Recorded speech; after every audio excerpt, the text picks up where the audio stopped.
If you asked any Star Wars fan which scenes in the prequel stood out to them as frustrating mistakes, odds are you're going to be told it's one of these three scenes. When Maul stands completely still and lets Obi cut him in half, when Anakin stands completely still and lets Dooku cut off his arm, or when the Masters all stand completely still and let Sidious slaughter them. Now, those are just the big three. There are several other examples of scenes that don't quite make sense, like when Anakin cuts off Dooku's hands while he seems to just pause and watch it happen, when Master Trebor stood still and let Jango shoot him, or twice when Yoda pauses and watches as Sidious blasts him with lightning. Now, the common denominator in all of these scenes is that in each one somebody stood completely still and let themselves be defeated. Well, when you look a bit more in depth, all of these scenes actually do make sense, and it was a simple failure by George Lucas to use a specific filmmaking technique that would have instantly sold the meaning of these seemingly confusing defeats. Let's discuss what Lucas should have done differently, and what the sequels are doing differently that leaves me really excited about the future of Jedi-Sith combat. Now, the entire idea here is that the filmmakers failed to convey how the Force gave one person more power. One of the people in these fights was using the Force to move faster, but because Lucas chose not to use a time remapping effect, there were no visual cues as to what was going on, and the deeper context of the fight was lost. This clip from the One shows what Lucas wanted to show us: a fighter who was moving faster than his opponents could even visually register, much less actually react to. Now, notice one quick point about terminology here. I'm not just talking about slow motion. The term I'll be using is time remapping. Watch this clip, and notice how time seems to ebb and flow, sometimes normal speed, then suddenly much faster, then much slower, then normal speed again. That's time remapping. It doesn't necessarily refer to slow motion, but to altering the speed of the video, either faster or slower, to enhance the meaning of the scene. Now, it's not very difficult to show that a certain class of characters is far stronger than everyone else. It's completely obvious just from the choreography that the Jedi were leagues above droids, and even battle-hardened, born and bred soldiers. The problem becomes apparent when you have differently skilled Force users battle one another. Many of the lightsaber battles we see make little sense when we look at the bigger picture. For instance, Dooku had decades more experience as a Force user than Obi-Wan did. Why wasn't he moving much faster, at speeds we've seen they are capable of moving? The visual depiction of power that we see Jet Li use in The One is exactly what we needed to see from Jedi and Sith, especially when the scene is trying to show how powerful a certain character is. Anakin wasn't posing, just standing there waiting for Dooku to cut off his arm. Dooku started moving so fast that by comparison, it looked like Anakin was standing still. This is how the scene should have played out. Without time remapping, Anakin stands there posing like an idiot. With time remapping, we see what Lucas intended, that it was impossible for Anakin to even react to Dooku's speed. Maul wasn't standing there in shock. Obi was too fast to react to. This is what the clip should have looked like for the audience to understand that. My version works so much better because the audience has the same reaction that Maul briefly has. What just happened? You win. We're like, oh man, that was so fast. There's no way Maul could have dodged that. I barely even saw it happen. Compare that to the original scene, where the audience's reaction is, I wonder why Maul just stood there. That's a sucky way for an awesome character to die. Now, you may ask yourself, why do I think this is important enough of a topic to devote an entire video to? It seems like it could have been covered in a meme. But the speed at which certain actions happen is a critically important element for setting the tone of each scene. The speed with which a character moves can give a feeling of being in space or low gravity, or even give the impression of being within a dream. It is also how the directors show scale when something is enormous, like Godzilla or the Jaegers in Pacific Rim. They move much slower because of their size. It's also a method used to really accentuate really sad or inspirational moments. It can also be used as a visual tool to depict intelligence. Time remapping can help depict things that would be impossible to film in real life, like this scene from $1 Million Baby that was shot in reverse and then slowed down. Speeding up the footage dramatically shows the passing of large periods of time in an instant. Slowing down the footage dramatically, inexplicably somehow makes people 1,000% more attractive. Altering the speed at which explosions occur makes them feel more dramatic and helps us see tiny details in the explosion that we'd never see at regular speed. Extreme slow motion can be used ironically for comedic results. And finally, in its most familiar role, the speed a character moves is how filmmakers show unique abilities or very high power levels. And I suppose I should mention one more, which is slow motion used for pointless dramatic effect, where it's used to try to inject extra tension into the scene. So now that we've gone over all of the most common ways filmmakers use time remapping in film, how does this apply to these specific scenes? Well, the reason I believe this topic is so important is because these scenes are all ends to very important battles. These scenes are all created in a certain way to make a certain character portray a certain power level. And as a filmmaker, if you do not portray that power correctly, you change the entire context of the scene. Dooku defeating Anakin so quickly, Anakin the Chosen One, who could sense danger before his master, who was twice as experienced, who we saw was skilled enough with the Force to jump out of a flying car and hit a speeding target miles below him. The Chosen One who probably wasn't completely bluffing when he said, Rival Master Yoda as a swordsman. I thought I already did. Think about it, Anakin lasted way longer against Dooku than Obi-Wan did. It's actually an intentional story point that Anakin wasn't just being cocky, that his lightsaber skills were legitimately almost on par with Yoda. These scenes were both written into the script very intentionally for two reasons: to make Dooku look more deadly as a duelist, and to establish fan-favorite Yoda as a potentially terrifying lightsaber wielder.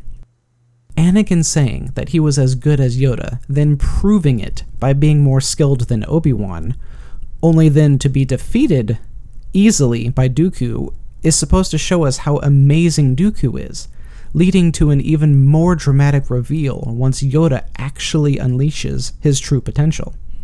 But when Anakin is defeated in a confusing, laughable way, the entire scene suddenly has the opposite effect. Anakin thinks that he's as good as Yoda, but Anakin just stands there with his arm outstretched and lets Dooku cut it off? I guess Yoda probably isn't that great either then.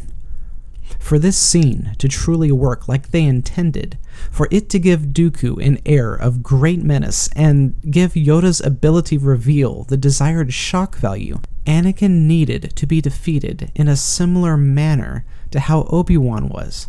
Obi was trying to use the advantage of his youth and brute force Dooku's blade into a weaker position. But we see Dooku grin and quickly turn the tide, instantly showing Dooku's far advanced experience and knowledge. The fight then progresses very well, with Anakin showing the power the Chosen One should display, because remember, the entire point of this fight isn't to make Anakin look good, it's for Anakin to fight amazingly but still lose. The entire point of this scene is that age and experience will win over brute force and natural skill. And by not using the proper time remapping effects when Anakin is defeated, the filmmakers ended up hurting the structure of the entire scene. Now, as I was researching this topic, I realized, why isn't there time remapping anywhere in Star Wars? Well, an interesting comparison is to look at what could possibly be considered to be the starting point of modern slow motion in film, The Matrix. Dodge this. Both The Matrix and The Phantom Menace actually came out in the same year, and only a few months apart. The Matrix was the first film that showed the potential of time remapping as a visual tool for showing how powerful a character was. Either speed up or slow down the footage, add some extra visual trails to sell the effect, and quite suddenly you understand that these guys are fighting on an entirely different level. Time remapping techniques did exist in the past, and Lucas even sparingly used them himself, but the effect was rarely seen as a tool to display one character's overwhelming physical abilities. The Matrix was groundbreaking in that regard, at least as far as modern cinema is concerned. Now, by the time Attack of the Clones rolled around, all the Lucasfilm employees had definitely seen The Matrix, and honestly, if there's one single thing that visually depicts someone using the Force, it's time remapping. I mean, how in the world do you show the fact that these people can actually see the future during battle, that they can use the Force to move physically far faster than normal? Well, in the same way that time slows down around Peter Parker when his Spidey sense kicks in. This is one aspect of all the films that has frustrated me since day one. Lucas utterly failed to visually depict the abilities he wanted these characters to have. So once The Matrix revealed how useful a tool that time remapping can be, why wasn't it used in any of these other fights? The only conclusion I can think of is because Lucas is old school. Yes, he loved using CGI, some would say to a fault, but he almost never used fancy editing to depict Force users as moving at the unbelievably fast speeds they should have been capable of. Lucas liked using character reactions, fast cuts, and quick camera moves to display a character moving too quickly for another character to react to. Look at Yoda when he gets blasted by lightning the first time. This scene didn't have to be shown in slow motion for us to understand that this lightning was both faster and stronger than Dooku's, that Yoda was taken by surprise, that he had expected to be able to block or absorb it like he easily did before. This scene was done well by Yoda's facial expression combined with the quick cuts. We are able to immediately tell the purpose of this scene.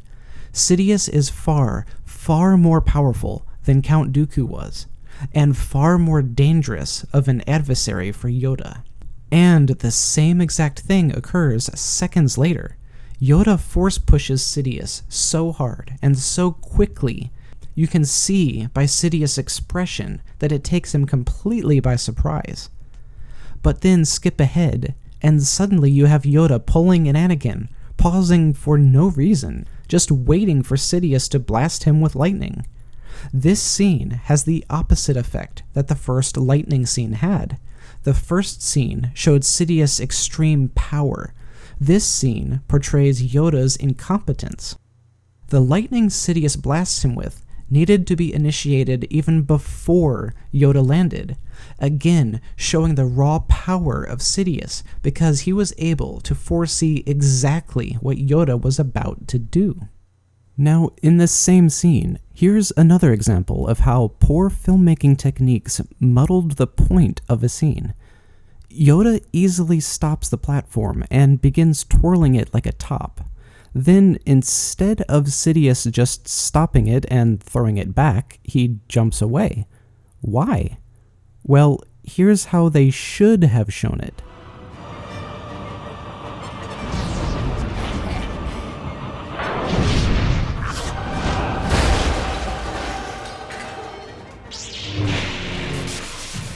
The The whole idea was that Yoda channeled the Force to make the platform fly far faster and stronger than Palpatine had initially thrown it, so Palpatine had no chance of stopping it and was forced to dodge.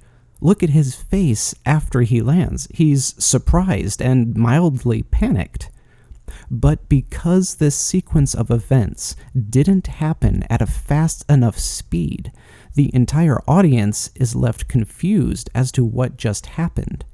Yoda throwing this platform needed to be as fast as this lightning bolt, and we see Sidious's expression of shock as he barely manages to dodge away.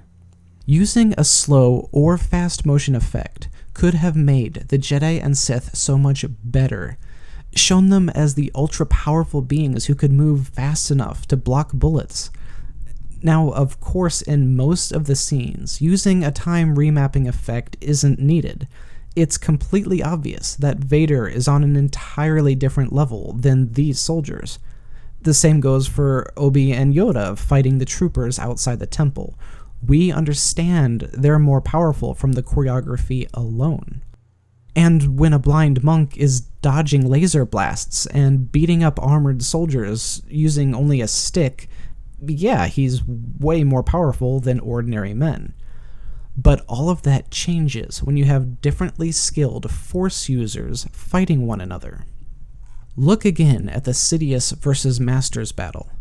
What Lucas filmed was Sidious killing the Jedi while they stood there confused and incompetent. What Lucas wanted was for these three Masters to be defeated instantly, faster than their eyes could even register. Read the description of it written in the book. A smear of red flashing darkness hurtled from behind the desk. Sasatian's head bounced when it hit the floor. There was no reaction time there whatsoever. 4 of the greatest Jedi Masters didn't even visually register movement before Sidious struck. You can show a Force user's power against normal people in normal time. You can show a Force user's power against an equally skilled opponent in normal time. But there is virtually no way to show unequal levels of power in normal time.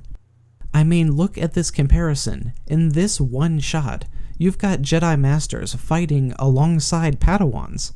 There should be an enormous gap in skill level evident in this scene, as we see the younger Padawans struggling with basic techniques, doing everything they can just to stay alive, while the Jedi Knights are holding their own in addition to defending their Padawans. And then the Masters are just blurs of motion that not even the mechanical droids can track, and leaving trails of destruction in their wake.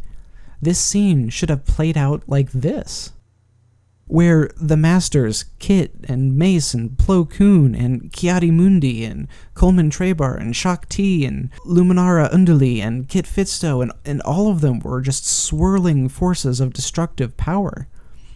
The juxtaposition of their abilities next to average Jedi Knights would not have just been awe-inspiring to see, but it would have helped solidify the story and the rather vague understanding the audience has concerning use of the Force.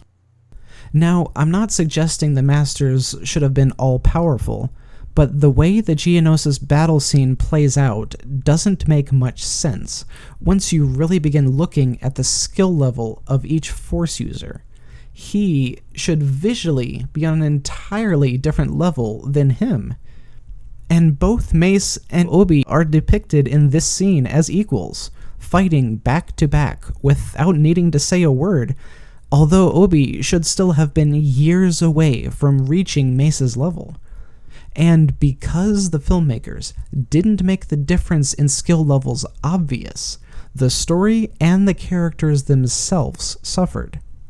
A Master is completely interchangeable for a Knight. Where is the skill difference between Padawan Kenobi and Master Yoda?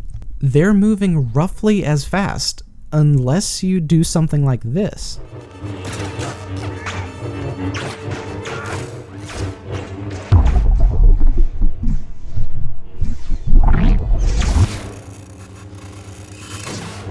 This is why they needed to use time remapping, so that we can see an obvious difference between two apprentices fighting and two masters. Which is one reason I am extremely excited about the sequel trilogy. In my opinion, you must use time remapping effects like this in order to effectively show the true potential of Force abilities, and especially to show one Force user's power dwarfing another. I also loved the Dragon Ball Z style Force battle between Kylo and Rey. It was another way of showing the raw power of the Force, but since it was two equally skilled users fighting, we didn't need to see any time remapping effects because they would have been moving at the same speed. We can also look at the animated shorts that Disney made, which show Force users being much, much closer to how the books have always described them, moving at incredibly fast speeds during battle. Now, I agree with what many of you are currently angrily typing in the comments section. Star Wars isn't about hyper-stylized slow-motion effects. It never has been. And I halfway agree with you, it hasn't. But it should have been from the very beginning. Star Wars is a story of an entire group of people like Neo, who can move fast enough to dodge bullets. But how in the world do you show the speed they're moving without time remapping?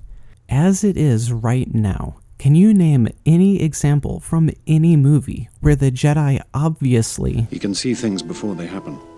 Now, you could say Obi-Wan is seeing the future here and knows Qui-Gon is about to die, but this scene just reinforces my point. There's no visual indication of whether Obi is using the Force to sense the future, or whether he just recognized a weakness in Qui-Gon's defense that could lead to his death. Even if it's just adding a bit of dialogue, they can still sell the idea that a character's special powers are telling them what's about to happen. Start? I don't feel so good. You're all right. I don't know what's happening. I don't know. But in all these cases, Lucas did nothing. There was no visual nor verbal indication that gave context to the odd deaths. Now, it is possible to address this problem without using time remapping. Crouching Tiger is one of my favorite examples of how filmmakers can show a huge skill gap in a character's power level without having to resort to time remapping.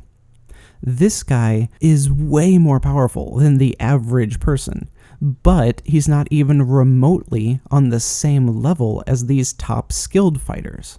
The problem, though, is that when you compare the two methods, using pure choreography to make one person appear very powerful tends to make the other person look rather idiotic. This is what happened with Obi-Wan. He lost from a pure choreography standpoint, and likely the viewer doesn't realize, oh, he was trying to brute force his way to a win and Dooku was more experienced and he knew how to counter Obi-Wan's strength.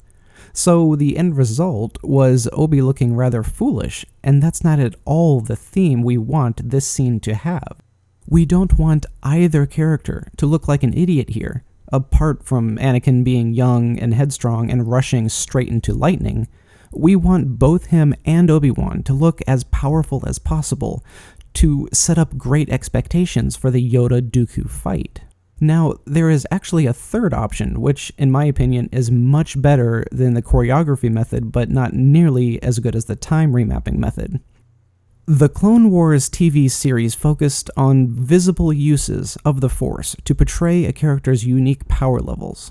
For the most part, all of the choreography was fairly equal. Most of the time, the characters fought to a standstill, and it was their use of the Force that decided the winner of the duel. It was very obvious in each of these scenes who the more powerful character was. But it would have been so much better to use time remapping to show the speed at which they're actually moving.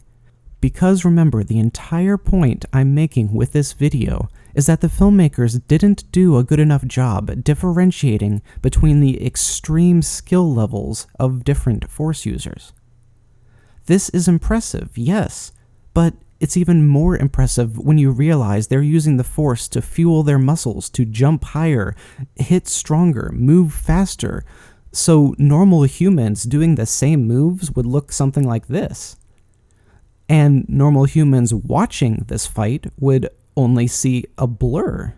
If you've read any of the, I don't care if you call them legends, they're still canon to me, novels, you'll know that the depictions of Force users are drastically different from the films.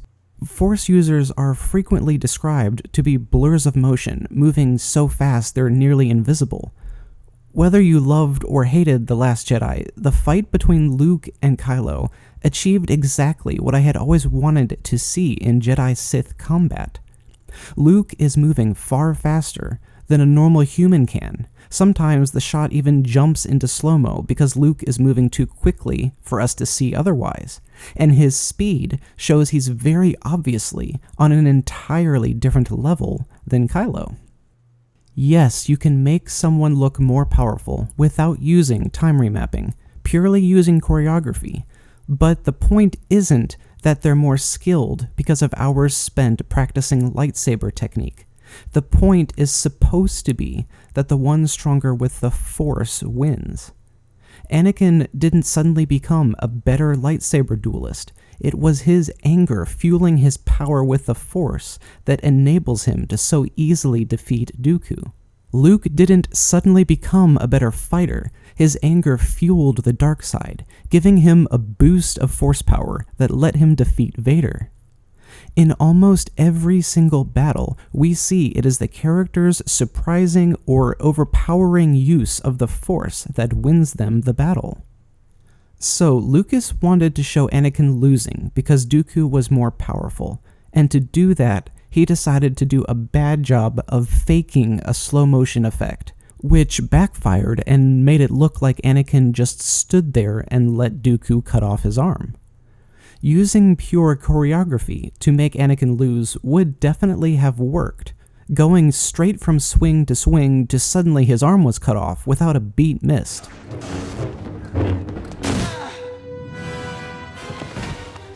But using a time remapping effect would have worked better. The focus here is that Dooku won because he was much more powerful. The focus here is he won not because he's so powerful, but because the other guy is so weak. Time remapping changes the source of the victory, focusing on one character's strength instead of the other's weakness. The speed at which action happens is a vitally important aspect of filmmaking. It can help depict intelligence, show special abilities, and establish a visible difference between characters of differing skill levels. If used incorrectly, it can be disorienting and leave you less immersed in the story. If not used at all, it can leave you confused as to why certain things happened. And if used correctly, it ties the scene together, leaving the viewer with a sense of awe, excitement, and wonder. It's treason.